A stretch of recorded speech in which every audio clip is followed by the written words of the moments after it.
Jibu rahisi hapo. Pia yeye alifurahia wakati unaumia. Jibu simple. Ndio. Adui yako pia alifurahia sana wakati unaumia. Haya. Wewe furahia adui akiumia. Na msikilizaji, bila shaka unaitegea Radio Maisha, radio ambayo ndio maisha yenyewe, na hiki ni kipindi chetu cha Nuru ya Lugha, kipindi ambacho kipo hewani kuanzia saa 12 asubuhi alfajiri.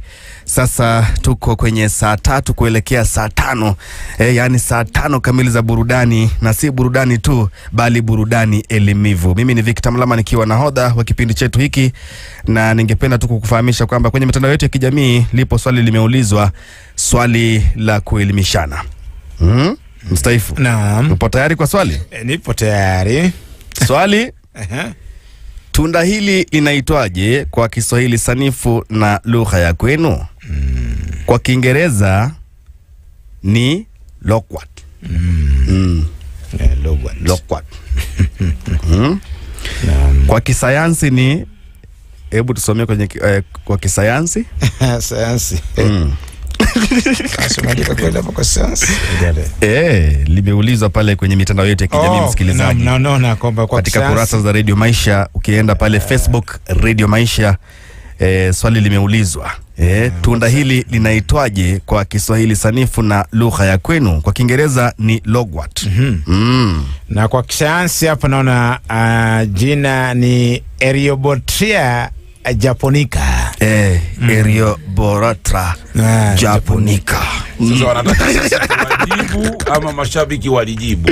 Wanataka yote sisi tulijibu ama mashabiki walijibu? Mashabiki.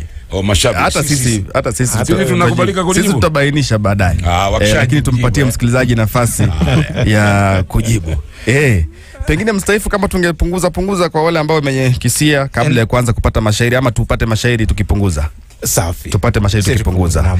Msikilizaji, umewadia wakati wa mashairi, lakini kabla ya hapo pata vionjo.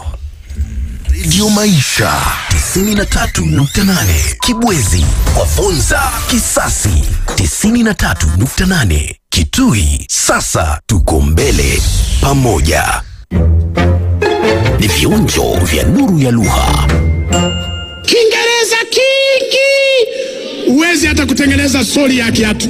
Kiingereza kingi, uwezi hata kutengeneza panado. Kiingereza kingi, uwezi hata, lakini tuwakupa uongee Kiingereza vocabularies. Saa nyingine hata Uingereza hajafika, unajua. Nuru ya Lugha na Victor Mulama, maskani ya ushairi, kwa burudani na uchambuzi wa mashairi. Si wote wenye kipawa awapo naye apendwe, wengine tumechechewa twalazimisha tugandwe, mara twambiwa twaboa bora sajari ipindwe, ashike mshikilia mimi sina haja tena. Malezi alolelewa yamenifanya nishindwe, ya atakachopewa arudi nyago afundwe, nitaketi jamfiwa sijali mwilini kondwe, ashike mshikilia mimi sina haja tena. Ni habari nimetoa aje mtaka atandwe, avune na kunyeshewa na jabali lelipandwe, mimi nimeshajitoa na machozi nisidundwe, ashike mshikilia mimi sina haja tena. Hivi ninajielewa, iweje moyoni vundwe, na cha kuchanganyikiwa habari zangu zikandwe, mimi ni wajua simulizi nini undwe, ashike mshikilia mimi sina haja tena. Haya maradhi kutiwa nitashindwa kwenda fondwe, na kana sitakipa nalio niombe alishindwe, kama manafina tua ruhusa basi nipondwe, ashike mshikilia, mimi sina haja tena. Na bila shaka msikilizaji, ni maskani ya ushairi wakati wa kupata burudani ya malenga wetu. Hilo limekuwa ni shairi la kwanza, na studioni yupo MC Gatanga ambaye ninampisha ili naye atupatie burudani ya kishairi. MC Gatanga, tupate kitambulisho kisha jukwaa litakuwa ni lako. Naam. Maskani ya ushairi kwa burudani na uchambuzi wa mashairi. Na mkononi nimelishika shairi ambalo kama nimelipa mada mama. Na hili shairi ni kwa ajili ya mama, akina mama ambao kwamba wanakipenda na kukienzi kipindi hiki, kipindi cha Kiswahili.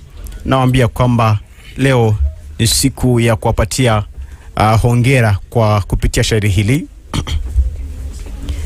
Kofia na wavulia kina mama jamanini, ni mengi wanapitia tena mengi ya huzuni. Leo ninawasifia wameteseka jamaini, kama wampenda mama basi muombe kheri. Miezi 9 tumboni mama ukampa dhiki, akawa yuko tabuni chakula hakipitiki, hata ale biriani kwake yuaona dhiki, kama wampenda mama basi muombe kheri. Akaupata uchungu siku ya kujifungua, aliao mwanangu machozi akamja, kwa kudura zake Mungu duniani ukaingia, kama wampenda mama basi muombe kheri. Wengine walipitia kukulea bila baba, wakafanya vibarua ili wapate kibaba, mateso wakapitia ili uweze kushiba, kama wampenda mama basi muombe kheri. Hivi leo wajiona umepata vishilingi, unamdharau mama wamuona jamtungi, anakuona karima punguza dharau nyingi, kama wampenda mama basi muombe kheri. Wengine wanazidisha kusema mama mchawi, hii inasikitisha amani hatujijui, ndoa ya kusababisha mzazi haumjui, kama wampenda mama basi muombe kheri. Huyu mama ni zawadi aliyotupa Jalali, tena ni kubwa zawadi wala isiyo mithili, walindwe na mahasidi ziwe bora zao hali, kama wampenda mama basi muombe kheri. Kama ametangulia mbele ya Mola Rabbana, ni vyema kimuombea usiku hadi mtana, akaweze kuingia pepo yake subhana, kama wampenda mama basi muombe kheri. Tamati langu shairi hapa nona malizia, na muya bebe vizuri haya niliyoambia, tuwaombeni kheri popote tunapokuwa, kama wampenda mama basi waombe kheri, kama wampenda mama basi muombe kheri, kama wampenda mama basi muombe kheri, kama wampenda mama basi muombe kheri. Msikilizaji, Mathias Mnyampala anasema kwenye waadhi wake wa ushairi, unganya wanatele wakidhi ni matumizi, ni kila kitamu wale vichapati ni mchuzi, malezi kitu cha mbele popote kila mzazi, watoto bila malezi ni shamba bila palizi. Tabia huharibika watoto bila malezi, watoto hujapotoka pasipo waangalizi, wafikiapo marika hutokea kuwa wezi, watoto bila malezi ni shamba bila palizi. Kuntu. Ipo video niliyoitizama mtandaoni. Mzazi mmoja ambaye ni mfungwa sasa alikuwa akitoa usimulizi wake jinsi alivyokumbana na maisha ya gerezani. Sasa anasema alipotoka gerezani, mtoto wake akawa pia ameanza masuala ya matumizi ya zile za kutaka kuelekea huko gerezani.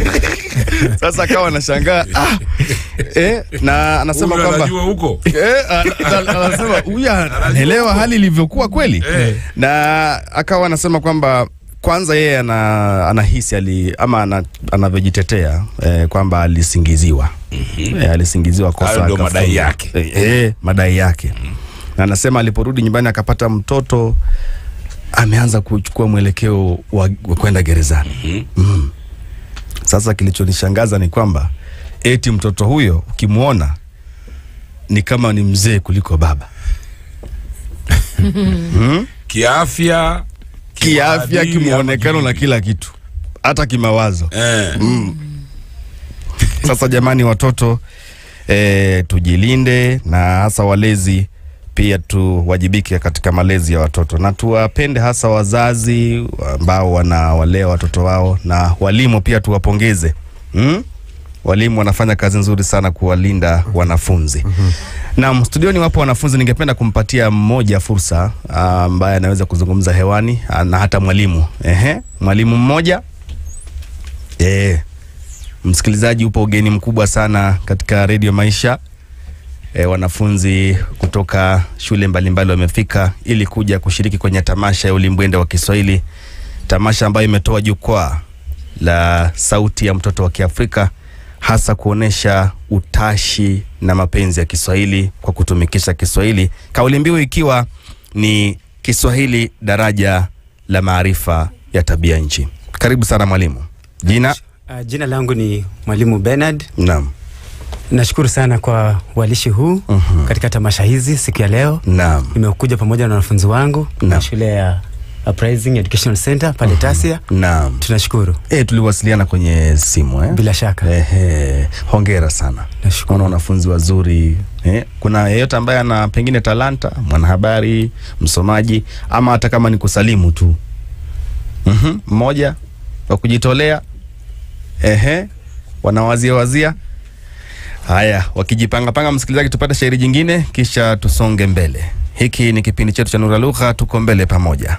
Maskani ya ushairi, kwa burudani na uchambuzi wa mashairi. Nakipenda Kiswahili, sifana yake tabia, kina utatu wili, umoja na wingi pia. Si kigumu, sio ghali, rahisi kujisomea. Nakipenda Kiswahili, lugha inayovutia, ina misemo mafumbo, wenyewe wanafumbua.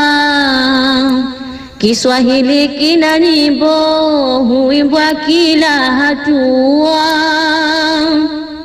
Pia kuna majigambo na kujipiga kifua. Nakipenda Kiswahili, lugha inayovutia, na aina za maneno Kiswahili kimejaa. Ya mwanzo huwa nomino, majina yamezaga,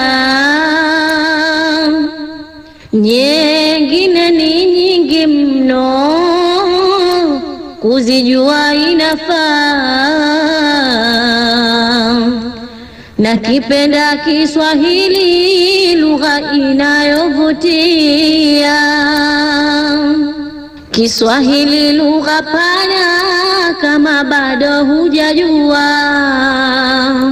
Ulaya mpaka China watu wanakitambua. Sasa wanasomeshana, walimu huwanyakuwa. Nakipenda Kiswahili, lugha inayovutia.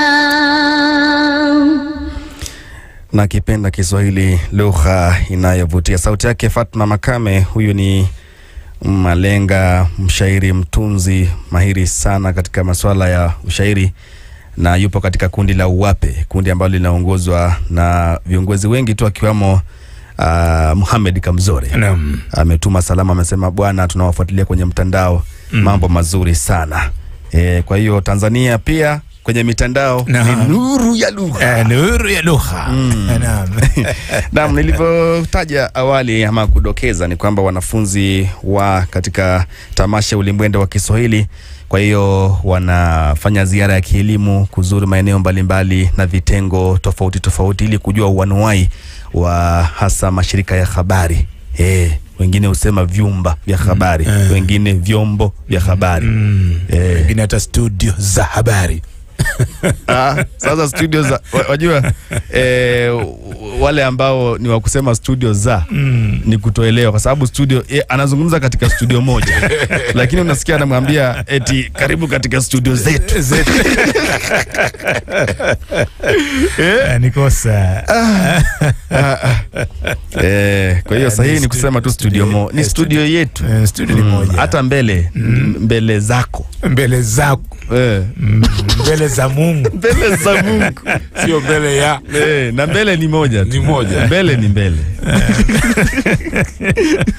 Nyuma zetu. Nyuma zetu. Nyuma ni nyuma. Kwa hiyo ningependa kuwapatia fursa wanafunzi ambao wapo studioni sasa hivi ili tuwasikilize na tuone pengine wanakipi hiki ambacho kinaashiria kwamba Kenya ni taifa lenye ukwasi wa talanta. Karibuni sana. Jina? Mimi naitwa Masi Kavoi. Naam. Jaylin. Nani?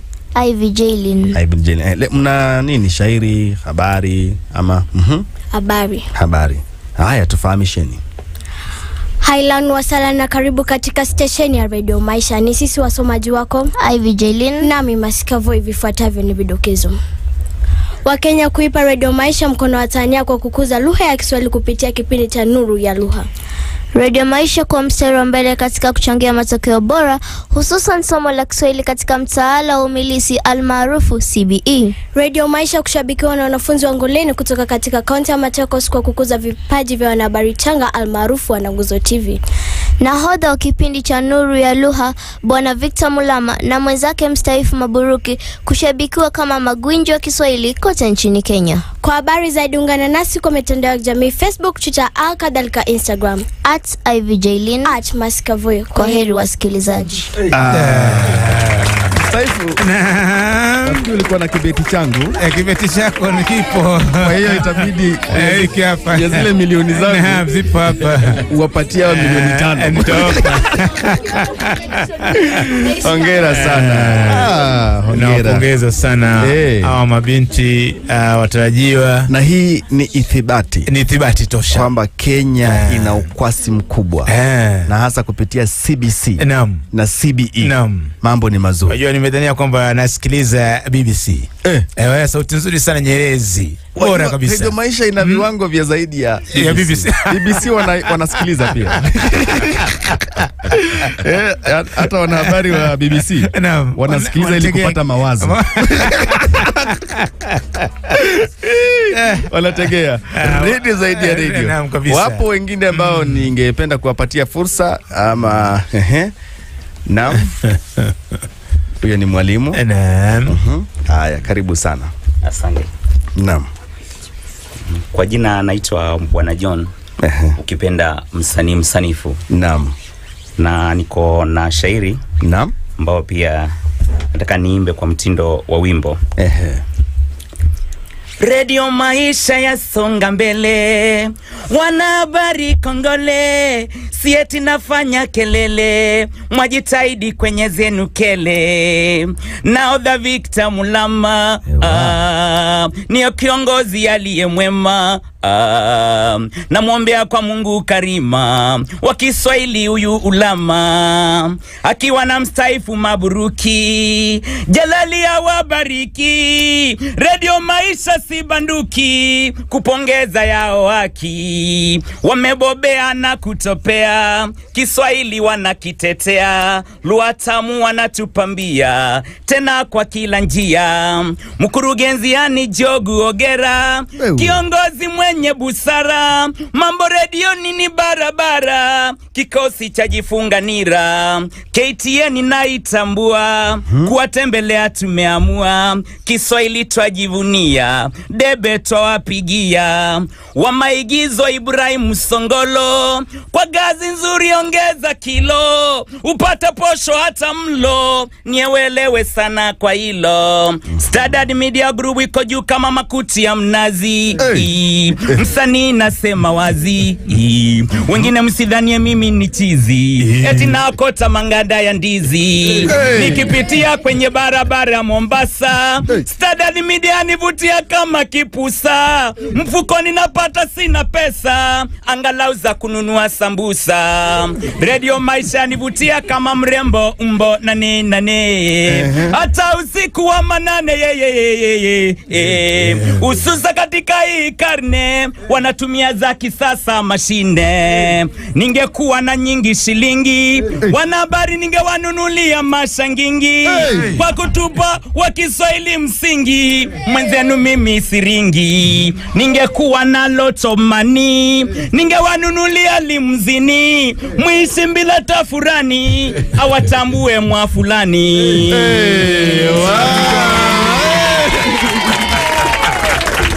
Bila shaka ni John Chalo, ukipenda msanii msanifu.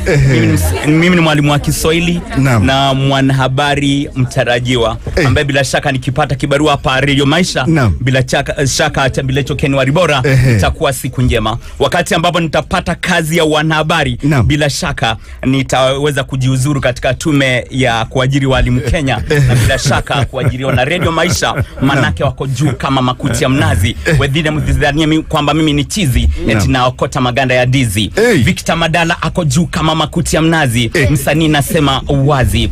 Mstahiki Maburuki ni mwalimu ambaye bila shaka ametuletea baraka kede kede. Bila shaka Mungu awabariki, ni kwa sababu anachapa kazi, na bila shaka wanatambua kwamba Kiswahili kiko mbele, na Radio Maisha tunasema tuko mbele pamoja. Wengine wanasema Kiswahili kifukuze, lakini sisi tunasema Kiswahili kitukuzwe. Hapa tunatumia Kiswahili mufti, na bila shaka mambo yanakuwa ni bambam, mambo yanakuwa ni shwari bila shari. Niite John Chalo, ukipenda msanifu. Hapa ni Radio Maisha, radio zaidi ya radio. Ni bonge la radio.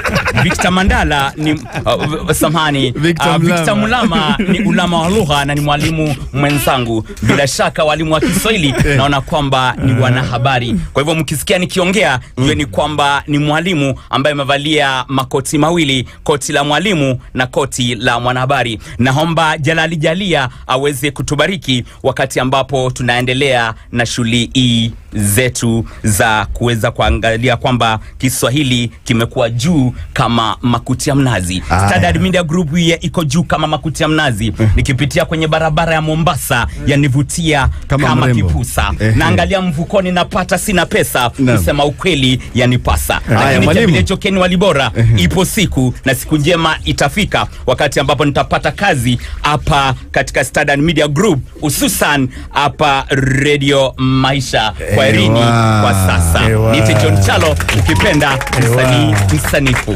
Nakwambia yani umejitetea. Alichokila asubuhi azidi kuendelea kukila. Ule chicho hicho. Ana power kweli. Huyu ameleta ameleta sasa tamasha imeng'ona. Tamasha imeng'ona nanga tayari. Imeng'ona nanga. Na yeye ameleta yani ni mseto. Ni mseto.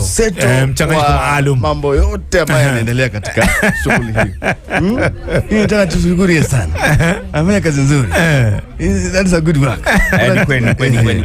Na msikilizaji, naomba nifungie pale ukurasa wa mashairi, na pale tutakuwa tukipata burudani kidogo, tukiwapisha wanafunzi wengine ambao wanaingia ili kuona jinsi kazi inavyofanywa ama wanahabari wanavyoendeshwa studioni. Shairi hilo zuri limefanya mpaka nikahisi pengine ni unaonaje? Naweza nikaingia kwenye siasa. Nimeimbiwa mpaka nikahisi mfuko unaniambia nitoe hela ndani ba. Sasa wewe fikiria nikiimbia tu Mulama ni kiongozi bora wetu, ameleta maendeleo hapa nchini Kenya, rais wetu Mulama. Inawezekana? Lakini mimi na siasa wewe na siasa mimi ampatani popote. Acha tu niendelee na Kiswahili na wanahabari.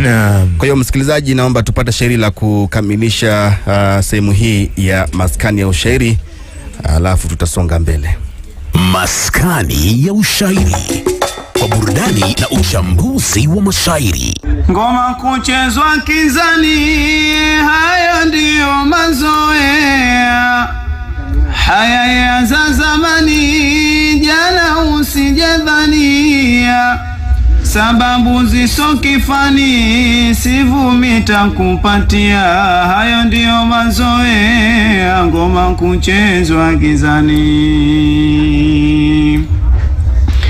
Hiya za zamani, tangu zama asilia, kiingia mchezoni, tawalijizimia, ila kweli si utani, hakuna lokosea, ngoma kuchezwa gizani, hayo ndiyo mazoea.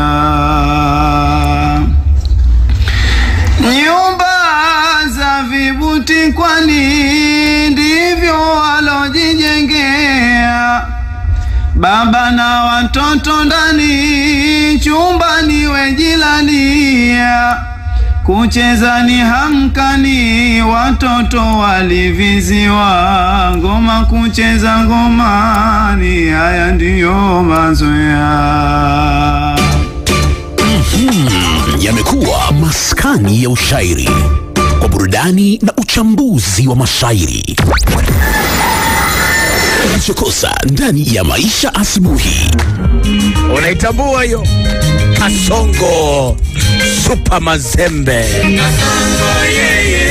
TBT Thursday tunakuletea zile za zama zile. Hii ngoma ilikuwa inamaanisha nini? Nyimbo yenyewe iliimbwa na Super Mazembe pale. Ngoma title inaitwa Kasongo, na nyimbo hii bwana inasemekana it's about a woman pleading with the husband. Mtoto wa kike, wife, anamwomba mume wake kurudi nyumbani baada ya kutoroka familia yake. Na by the way, mbona nickname rais wetu Kasongo? Sijui.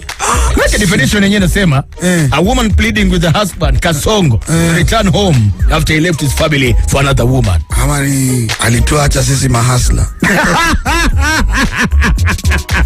It's the biggest breakfast. Maisha asubuhi, 12 asubuhi hadi saa 4 asubuhi. Nuru ya lugha, huyu kweli ana majina mengi sana. Jina langu ni Collins Onongno Nyadianga Nganyi Arombe Ajode Kasagwe. Pia ninajulikana kama Kisumu Englishman, Facebook Kisumu Englishman, bila kipindi kiki hiki ambacho kinaandaliwa na Victor Mulama. Nitaonekana kama Pakagwagu au Pakanunda. Na isitoshe, Nuru ya lugha imebadilisha Kiswahili chake. Paka aliyeasi na kukimbilia porini. Nitaonekana kama nyanya ambazo zimetumburujika. Ninajitoa kimasomaso, ninajikurupusha, ninajitia ujasiri nikisikiliza Radio Maisha. Ije baridi shadidi, upepo wa chamchela, upepo wa dhoruba halibari, ije mvua za mawaga, mvua za mkaragazo, au uchungu wa miba ya dungu sikakati. Hapa Nakuru 104.5 Radio Maisha, tuko mbele pamoja. Nuru ya lugha na Victor Mulama.